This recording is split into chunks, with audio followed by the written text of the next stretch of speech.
ರಾಜ್ಯ ಸರ್ಕಾರದ ಮಹತ್ವಾಕಾಂಕ್ಷೆಯ ಪಂಚ ಗ್ಯಾರಂಟಿ ಯೋಜನೆಗಳಲ್ಲಿ ಒಂದಾದ ಗೃಹಲಕ್ಷ್ಮಿ ಯೋಜನೆಯ ಫಲಾನುಭವಿಗಳಿಗೆ ಸರ್ಕಾರ ಮಹತ್ವದ ಸ್ಪಷ್ಟನೆಯನ್ನ ನೀಡಿದೆ.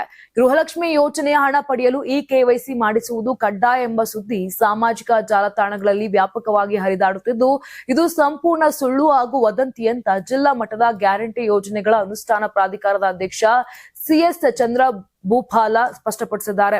ಇನ್ನು ಯೂಟ್ಯೂಬ್ ಸೇರಿದಂತೆ ವಿವಿಧ ಸಾಮಾಜಿಕ ಜಾಲತಾಣಗಳಲ್ಲಿ ಹರಡುತ್ತಿರುವ ತಪ್ಪು ಮಾಹಿತಿಯನ್ನ ನಂಬಿ ಗೃಹಲಕ್ಷ್ಮಿ ಯೋಜನೆಯ ಫಲಾನುಭವಿಗಳು ಖಾಸಗಿ ಸೈಬರ್ ಕೇಂದ್ರಗಳು, ಗ್ರಾಮನ್ ಹಾಗೂ ಕರ್ನಾಟಕ ಒನ್ ಕೇಂದ್ರಗಳಿಗೆ ಮುಗಿಬೀಳುತ್ತಿರುವುದು ಅಧಿಕಾರಿಗಳ ಗಮನಕ್ಕೆ ಬಂದಿದೆ. ಈ ಹಿನ್ನೆಲೆಯಲ್ಲಿ ಸಾರ್ವಜನಿಕರು ಯಾವುದೇ ವದಂತಿಗಳಿಗೆ ಕಿವಿಗೂಡದೆ ವಿನಾಕಾರಣ ಹಣ ಮತ್ತು ಸಮಯ ವ್ಯಯಿಸಿ ತೊಂದರೆಗೆ ಒಳಗಾಗಬಾರದು ಅಂತ ಮನವಿ ಕೂಡ ಮಾಡಲಾಗಿದೆ. ಇನ್ನು ಗೃಹಲಕ್ಷ್ಮಿ ಯೋಜನೆಯ ಫಲಾನುಭವಿಗಳು ಪರಿಷ್ಕರಣೆ ಕುರಿತು ಸರ್ಕಾರ ಚಿಂತನೆ ನಡೆಸುತ್ತಿರುವುದು ನಿಜ.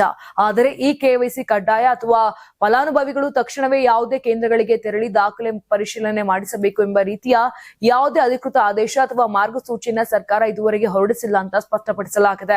ಇನ್ನು ಪ್ರಸ್ತುತ ಯೋಜನೆಯಡಿ ಯಾವುದೇ ಅಡಚಣೆ ಇಲ್ಲದೆ ಫಲಾನುಭವಿಗಳು ಬ್ಯಾಂಕ್ ಖಾತೆಗಳಿಗೆ ಹಣ ಜಮೆಯಾಗುತ್ತಿದ್ದು, ಈ ಕೆವೈಸಿ ಹೆಸರಿನಲ್ಲಿ ಹರಿದಾಡುತ್ತಿರುವ ಸುಳ್ಳು ಸುದ್ದಿಗಳಿಗೆ ಸಾರ್ವಜನಿಕರು ಮರಳಾಗುವ ಅಗತ್ಯವಿಲ್ಲ ಅಂತ ಪ್ರಕಟಣೆಯಲ್ಲಿ ತಿಳಿಸಲಾಗಿದೆ. ಇನ್ನು ಗೃಹಲಕ್ಷ್ಮಿ ಯೋಜನೆಯಡಿ ಎಪಿಎಲ್, ಬಿಪಿಎಲ್ ಹಾಗೂ ಅಂತ್ಯೋದಯ ರೇಷನ್ ಕಾರ್ಡ್ ಹೊಂದಿರುವ ಕುಟುಂಬಗಳ ಯಜಮಾನಿ ಮಹಿಳೆಯರಿಗೆ ಪ್ರತಿ ತಿಂಗಳು 2,000 ರೂಪಾಯಿಯನ್ನ ಡಿಬಿಟಿ ಮೂಲಕ ನೇರವಾಗಿ ಬ್ಯಾಂಕ್ ಖಾತೆಗೆ ಜಮೆ ಮಾಡಲಾಗ್ತಾ ಇದೆ.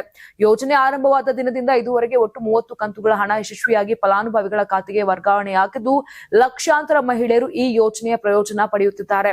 ಇನ್ನು ಕರ್ನಾಟಕದ ಶಾಶ್ವತ ನಿವಾಸಿಯಾಗಿರುವ, ರೇಷನ್ ಕಾರ್ಡ್ನಲ್ಲಿ ಕುಟುಂಬದ ಮುಖ್ಯಸ್ಥೆಯಾಗಿರುವ ಹಾಗೂ ಆಧಾರ್ ಸಂಖ್ಯೆಯನ್ನ ಬ್ಯಾಂಕ್ ಜೊತೆಗೆ ಜೋಡಣೆ ಮಾಡಿರುವ ಮಹಿಳೆಯರು ಈ ಯೋಜನೆಗೆ ಅರ್ಹರಾಗಿದ್ದಾರೆ. ಆದರೆ ಸರ್ಕಾರಿ ನೌಕರರು ಹಾಗೂ ಆದಾಯ ತೆರಿಗೆ ಪಾವತಿಸುವವರಿಗೆ ಯೋಜನೆಯ ಸೌಲಭ್ಯ ದೊರೆಯುವುದಿಲ್ಲ. ಒಟ್ಟಾರೆ ಗೃಹಲಕ್ಷ್ಮಿ ಯೋಜನೆಗೆ ಕೆವೈಸಿ ಕಡ್ಡಾಯ ಎಂಬ ಸುದ್ದಿ ಸತ್ಯಕ್ಕೆ ದೂರವಾಗಿದ್ದು, ಸರ್ಕಾರದಿಂದ ಅಧಿಕೃತ ಆದೇಶ ಹೊರಬರೋವರೆಗೂ ಕೂಡ ಫಲಾನುಭವಿಗಳು ಯಾವುದೇ ವದಂತಿಗಳಿಗೆ ಕಿವಿಗೂಡದೆ ಅಧಿಕೃತ ಮಾಹಿತಿಯನ್ನಷ್ಟೇ ನಂಬುವಂತೆ ಸರ್ಕಾರ ಮನವಿ ಮಾಡಿದೆ.